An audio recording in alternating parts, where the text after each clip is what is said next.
MP Dharmapuri Arvind కీలక వ్యాఖ్యలు చేశారు. తెలంగాణ సీఎంను మార్చాలని కాంగ్రెస్ హైకమాండ్ ఆలోచిస్తోందన్నారు. సీఎం పదవికి శ్రీధర్ బాబుకు అర్హత ఉందని, అయితే ఆయనకు వసూలు చేయడం రాదని అరవింద్ అన్నారు. మాట్లాడుతాడు రేవంత్ ఈపు విమానం మూత మోగిస్తా లాభుల తొండ దొరకొడతా అని అది దొరకొడతాడు ఓవేసి పక్కన దొరకొడతాడు.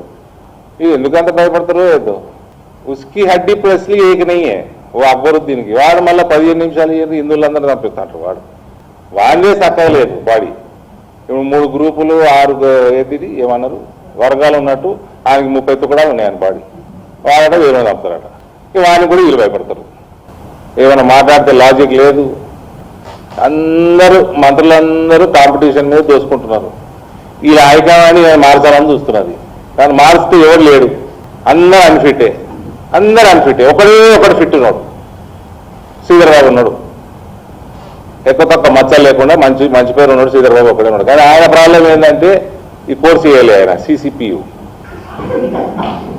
ఆయనకు రాదు పాపం. సిసిపియు కోర్సు అది రాకుండానే ఎలిజిబిలిటీ ఉండదు కాంగ్రెస్ పార్టీ.